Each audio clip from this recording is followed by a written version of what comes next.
लेकिन जहाँ तक महिला सशक्तिकरण की बात है तो वो उनके जुरिडिक्शन से बाहर है। अपनी छोड़ के भाग के दुनिया भर की जिम्मेवारी लोगे यार। ये सरकार 56 इंच का सीना वहाँ दहाड़ रहा था और इतना डरा हुआ। ये दुर्भाग्य चल रहा है इस देश का। आंखें खोलो, मोदी योगी से बाहर आओ, देश खतरे में पड़ रहा है दोस्तों। नोटबंदी के बाद जब इन्होंने कहा था कि नोटबंदी से आतंकवाद खत्म होगा, 9 महीने बाद आखिरी आतंकवादी तड़प तड़प के घुटने रगड़ रगड़ के एड़ियां रगड़ के सिसक के मर गया। अब कहाँ से आ गए आतंकवादी? ये कौन है? ये IAS है। ये कौन है? ये IPS है। और ये क्या कर रहे हैं? ये कंटेनर गिनवा के देख रहे हैं, 4 कंटेनर से लाल किला छुपेगा या 6 से। तो माले मुफ्त दिले बेरहम। तो ये IAS IPS ऐसी खेलो खेलते रहते। मल्टीनेशनल के 3 दलाल, कांग्रेस, मोदी, केजरीवाल, इसी ने वो गंगा में बहती हुई लाशें और उसके किनारे दफनाई गई लाशें दिखाई। अगर ये लोग नहीं दिखाते तो लोगों को पता थोड़ी चलता।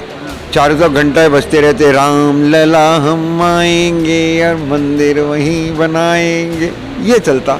अच्छा एक बात है, मोदी जी कपड़ों से आदमी पहचान लेते हैं, ये लाश से नेशनैलिटी पहचान लेती हैं। ये सारे विलक्षण प्रतिभा छुपे हुए कहाँ थे हिंदुस्तान में? We are thankful to Modi जो उसने ऐसे ऐसे काबिल लोगों को चुन के हमारे सामने रखा है। पहले से ही विधायक पिटंगे कहीं, कोई नया आएगा कि हाँ ठीक है विधायक बनने के लिए जूते चप्पल खा सकता हूँ मैं, आई एम रेडी। तो ऐसे भी है योगी नहीं तो कि अब की बार CM योगी की जगह अब्बा का लौंडा ना हो जाए। अब्बा का लौंडा जी। अभी जिस तरह से 15 अगस्त के दिन प्रधानमंत्री ने लाल किले से देश को जब संबोधित कर रहे थे तब उन्होंने कहा कि हम किसानों को 1.5 गुना MSP देंगे, 1.5 गुना MSP देंगे। तो दे दें, कौन रोक रहा है? और ये भी कहा कि महिलाओं को सशक्त बनाने के लिए और मजबूत करने के लिए सैनिक स्कूल खोले जाएंगे महिलाओं। देखिए किसानों की बात कर रहे हैं, MSP देने की बात कर रहे हैं, उनका स्वागत है, कोई उन्हें नहीं रोक रहा, दे दें। लेकिन जहाँ तक महिला सशक्तिकरण की बात है तो वो उनके जुरिडिक्शन से बाहर है। अपनी छोड़ के भाग के दुनिया भर की जिम्मेवारी लोगे यार। तो ऐसी बातें ना करें। और लाल किले पे से बोला होगा तो अब की बार का तो लाल किला भी आप 75वां साल देख रहे हैं किस धूमधाम से मना है। कंटेनर्स के बीच में दुबका के एक डरी हुई सरकार 56 इंच का सीना वहाँ दहाड़ रहा था और इतना डरा हुआ। ये दुर्भाग्य चल रहा है इस देश का। आंखें खोलो, मोदी योगी से बाहर आओ, देश खतरे में पड़ रहा है दोस्तों। आतंकवादियों से बचने के डर से ये सब किया। आतंकवादी खत्म हो गए, तड़प तड़प के मर गया था। नोटबंदी के बाद जब इन्होंने कहा था कि नोटबंदी से आतंकवाद खत्म होगा, 9 महीने बाद आखिरी आतंकवादी तड़प तड़प के घुटने रगड़ रगड़ के एड़ियां रगड़ के सिसक के मर गया। अब कहाँ से आ गए आतंकवादी? फिर किसके डर से उन्होंने ये सब कंटेनर लगाए? अब ये तो उनसे पूछो, डरा आदमी किसी भी चीज से डर सकता है, वो काहे से डर रहे हैं ये नहीं समझ में आ रहा। ऐसा नहीं, किसानों से तो नहीं डरता भाई। देखो अब किसानों से भी डरने लगे हों तो ये देश का दुर्भाग्य है। वैसे किसान उनसे कुछ कहने वाला है नहीं। हो सकता है कि कहीं किसान यहाँ से जाके के झंडा फहराने लगते इससे डर गए हों। हाँ ये तो सब उन्हें बताई होंगी, उनके सिक्योरिटी एडवाइजर्स ने बताया होगा कि उनके लिए बहुत बड़ा खतरा है। जब तक वो उसे डराएंगे नहीं तो इन अफसरों का काम कैसे चलेगा? अब 10 ऑफिसर इस पे पूरे टाइम लगे रहे होंगे, बोलेगा कौन है? ये IAS है। ये कौन है? ये IPS है। और ये क्या कर रहे हैं? ये कंटेनर गिनवा के देख रहे हैं, 4 कंटेनर से लाल किला छुपेगा या 6 से। तो माले मुफ्त दिले बेरहम। तो ये IAS IPS ऐसी खेलो खेलते रहते हैं। PM है, उनके लिए इतनी सुरक्षा तो करनी ही पड़ेगी ना। मतलब जो मजबूत होता है उसको ज़्यादा सुरक्षा की जरूरत होती है, जो कमजोर होता है उसे कम की होती है। हिंदू राष्ट्र बना रहे हैं ऐसे PM को, तो दूसरे लोगों से तो खतरा हो सकता है। हिंदू राष्ट्र, इससे क्या मतलब? विश्व गुरु बनाएंगे, हिंदू राष्ट्र बनाएंगे, राम राज्य आ जाएगा। बस राष्ट्र एक अलग चीज है, हिंदू अलग चीज है। हिंदू 84 लाख योनियों की बात कर रहा है, हिंदू पूरे ब्रह्मांड की बात कर रहा है। और राष्ट्र, एक राष्ट्र की बात हो रही है, बहुत सारे राष्ट्र हैं। तो ये हिंदू राष्ट्र कौन सा होगा? ये क्या बनाएंगे? भारत को हिंदू राष्ट्र बनाएंगे। हिंदू बना लें, राष्ट्र तो है, हिंदू बना लें, अपने जैसा हिंदू बनाएंगे। कोशिश तो चल रही है। अभी जंतर मंतर पे आपने देखा होगा, वहाँ पर नारे लगाए गए कुछ हिंदूवादी संगठनों के द्वारा। बजरंग दल भी वहाँ पर मौजूद था, हिंदू रक्षा दल वहाँ पर मौजूद था, और BJP के नेता भी अश्विनी उपाध्याय भी मौजूद थे। उन्होंने कहा कि मुल्ले काटे जाएंगे, राम राम चिल्लाएंगे। शुरुआत तो हो गई ना हिंदू राष्ट्र बनाने। चिल्लाने तो देखो, ये माहौल खराब करने वाले लोग होते हैं, हमेशा हर जगह होते हैं। और ये लॉ एंड ऑर्डर की प्रॉब्लम होते हैं, लेकिन चूंकि इनकी सरकार है इस वक्त, इसलिए इनको प्रोत्साहन मिला हुआ है। हिम्मत कहाँ से आती है? लेकिन देखिए, ये सरकार की तरफ से इनके अंदर हिम्मत आती है, लेकिन माहौल थोड़ा सा चेंज हो गया है। उनको ये काम जंतर मंतर पे पुलिस प्रोटेक्शन में आने के बाद करना पड़ता है। उनको लाया जाता है, पुलिस प्रोटेक्शन दिया जाता है, CISF की सिक्योरिटी दी जाती है, बड़े बड़े जवान पट्टे उनकी हिफाजत के लिए क्या लगते ये हैं। किसी साजिश के तहत लगाए जाते हैं ऐसे? हाँ नहीं, ये इनका रिचुअल होता है। ये इस तरीके की बातें नहीं करेंगे तो लोग कैसे लोगों के बीच में ये बांटने का काम करते हैं, तो ये होता है। अफसोस ये है कि ये IAS IPS जो हैं, ये सब देख के भी नज़रअंदाज करते हैं। बड़ी दयनीय ज़िंदगी हो जाती है इनकी। पढ़े लिखे होते हैं, कानून जानते हैं, अपना काम जानते हैं, क्या करना है ये पता होता है, लेकिन कर नहीं पाते, बेबसी में जीते हैं बेचारे। गिरफ्तार तो किया गया था, उसने को गिरफ्तार कर लिया गया। हाँ, जब बहुत ज़्यादा आवाज़ उठती है तो फिर दिखाना भी पड़ता है कि हम भी हैं, हम भी काम कर रहे हैं। और फिर कई बार ऐसा होता है जिन्हें एक ही दिन में उनको जमानत। हाँ नहीं, बस इसमें इतनी ही करवाते हैं, अपने को जल्दी जमानत करा देते हैं, दूसरे वाले पे राष्ट्रीय सुरक्षा कानून और देशद्रोह और ये और वो, ताकि वो कुछ दिन अंदर रहे और उसे अकल आए। अभी योगी आदित्यनाथ ने कहा अब हम किसानों से, असली किसानों से बातचीत करेंगे, बैठक करेंगे। असली जा रहे किसान हैं आप? पहले मुझे योगी जी ये बता दें कि अगर असली किसानों से बातचीत सरकार करेगी तो उस दल के अंदर हेमा मालिनी संसद सदस्य मथुरा, उनका होना अति आवश्यक है। अगर उनके बिना कोई भी कमेटी बनाई जाएगी तो असली किसानों से कैसे बात कर पाएगी? तो असली किसानों के लिए हेमा मालिनी वाली समिति को हम मान्यता देंगे, अन्यथा हम मान्यता नहीं देंगे। हम उसी समिति से, असली किसान उसी समिति से बात करेंगे जिसकी सदस्य माननीय सांसद मथुरा श्रीमती हेमा मालिनी होंगी, उसे हम मान्यता देंगे, अन्यथा नहीं तो देंगे। हेमा मालिनी को आप मानते हो असली किसान? नेता, किसान हम असली किसान असली नेता से बात करेंगे ना। ये बीच में कौन आ रहे हैं ये लोग? वो तो असली किसानों से ही बात करने की बात कर रहे हैं। हाँ, तो असली नेता को भी भेजो ना, हेमा मालिनी को। हाँ, अगर उसमें कोई ऑब्जेक्शन है तो वो बताएं। अभी तो खेत काटी थी ना हेलीकॉप्टर। हाँ, वो इसीलिए तो आएंगी, हाँ, इसीलिए तो वो आएंगी। देखिए, उन्होंने खेत काट लिया, अभी से अनाज को बेचने जाने की प्रॉब्लम है, हाँ, तो अब वो बेच के भी तो आएंगी ना। हाँ। वो नेता है हमारी, तो हमें जो है वो आके अब बताएंगी ये बेचना कहाँ है, कैसे बेचना, वो बेचने लेके जाएंगी। लेकिन एक चीज़ और देखने को मिल रही है, जिस तरह से उत्तर प्रदेश के अंदर लगातार बीजेपी विधायकों की उनकी पिटाई हो रही है, मारा पीटा जा रहा है। सिसौली में भी ऐसी घटना देखने को मिली। नहीं, सिसौली में तो ये लोग जानबूझ के चाहते हैं इस तरीके से करना। देखिए, ये जो पूंजीवाद के, अंधे पूंजीवाद के खिलाफ लड़ाई चल रही है, जिसने भारत की सियासत को अपने कब्जे में ले लिया है और बीजेपी सिर्फ उसके एजेंट के रूप में काम कर पा रही है, उससे एक हमारी बहुत बड़ी लड़ाई है। 90 साल पहले भगत सिंह ने कहा था कि ये लड़ाई ना हमने शुरू की है ना हमारे साथ ख़त्म होगी, हमारी आने वाली नस्लें भी इसे लड़ेंगी। तो वो भगत सिंह की लड़ाई मेरे दादा के, मेरे बाप के हिस्से में नहीं आई, ये मेरे नसीब में आई है कि मुझे ये लड़ाई लड़नी पड़ रही है। और शत्रु आज भी है।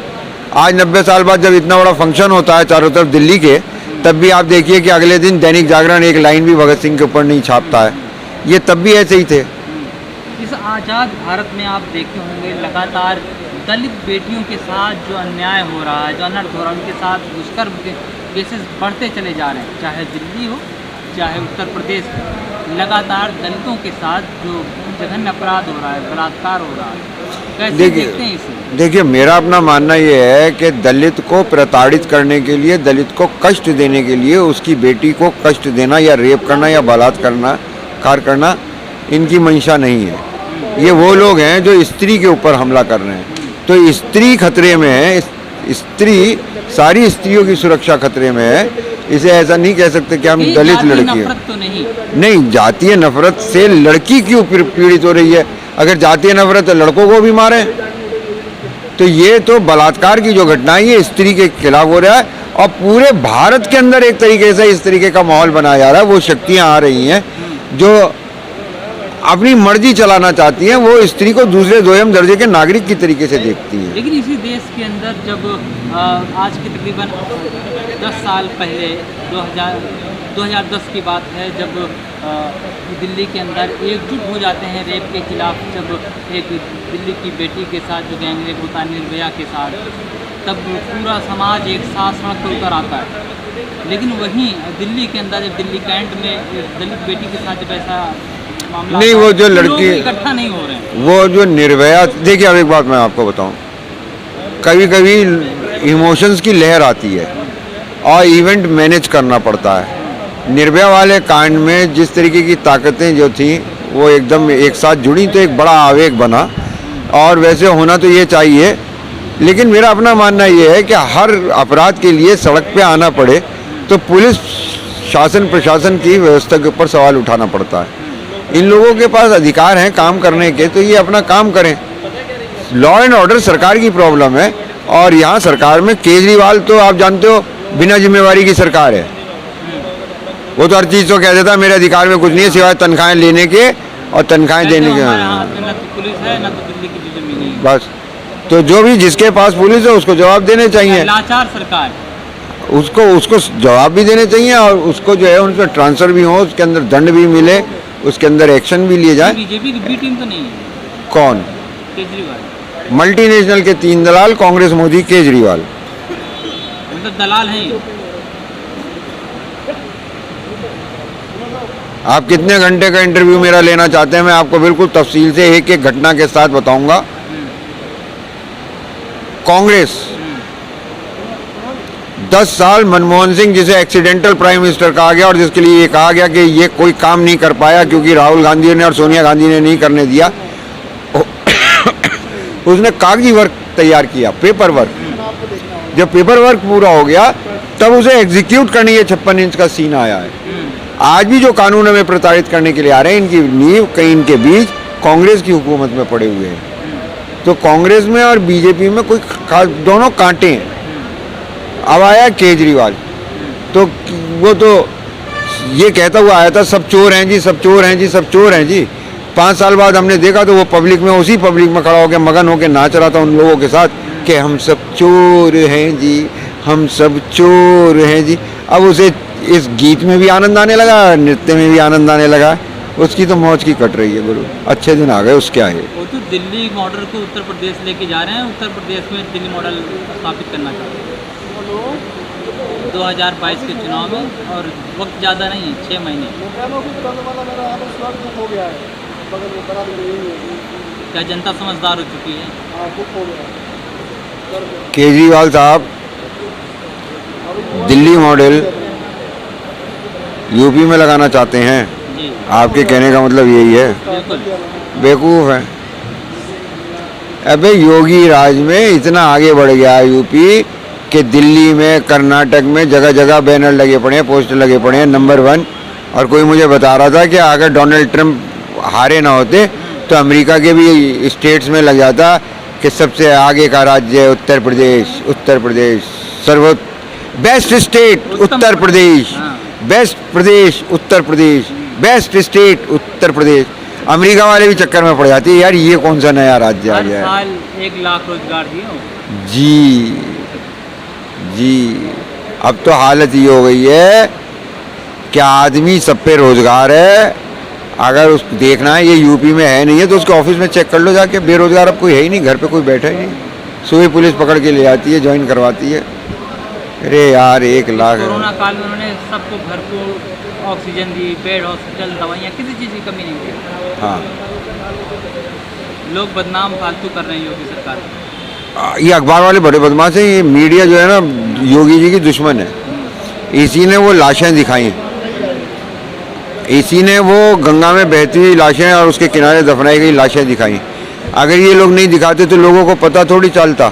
चारों तरफ घंटे बजते रहते, राम लला हम आएंगे और मंदिर वहीं बनाएंगे, ये चलता। और ये मीडिया है, तुम जैसी मीडिया बदमाश जिसने ये हरकतें करी हैं। तो योगी जी की दुश्मन मीडिया है। लेकिन वहीं पर कंगना राज आग तो कह दिया ना, ये सारी नाइजीरिया से बह के आएंगी लाशें।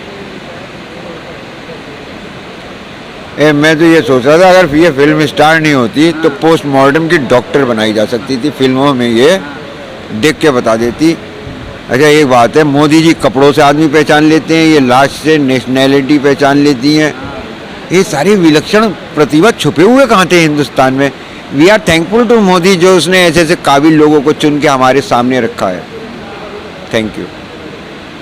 क्या लगता है आगे वाले उत्तर प्रदेश चुनाव में क्या होने वाला है और किसान क्या करने जा रहा है? पहले ही विधायक पिटंगे कहीं, पहले विधायक को पीटेंगे आप? मैं नहीं, हाँ, पब्लिक, यहाँ की पब्लिक बहुत बदमाश है। बदमाशी करेंगे? अरे बहुत बदमाश है, सामने जबर आ जाता है, हाथ जोड़ के निकल जाती है राम राम करके। हाँ, और अगर जरा सा गलत मामला फंस जाए तो 80 साल का बुढ़ा भी ना हाँ, जवान, आंख से टटोल के थप्पड़ मारता है, कितने साल साइकिल चलाता है, हाँ, तो फिर सब गंगा में हाथ धोते हैं। एक हाथ के पड़ते के साथ ही आप देखेंगे गांव गांव शहर से लहर चलेगी, हाँ, लोग कंपटीशन लड़ाएंगे कि तेरे उनका थप्पड़ मारेगा। जी, कि किसके यहाँ पिट गए, किसके यहाँ बच गए, किसके यहाँ कैसे पीटे। हाँ, तो ये पब्लिक है, मतलब आप डराना चाह रहे हो बीजेपी? पब्लिक है, ये रामलीला देख रही है हजारों साल से। हाँ, अब की बार ये है ना, ये एपिसोड बहुत पसंद आ रहा है। देखो पंजाब में, हरियाणा में, मैं बता रहा हूँ माहौल बन रहा है, यूपी वाले बहुत आगे के हैं, बहुत आगे के, बिल्कुल चुप में मारेंगे बिना आवाज लगाए। यहाँ का मच्छर काटेगा नहीं, काटेगा तो बोलेगा नहीं बन। आप बताना चाह रहे हो कि बीजेपी वाले लोग घर से बाहर ना निकले?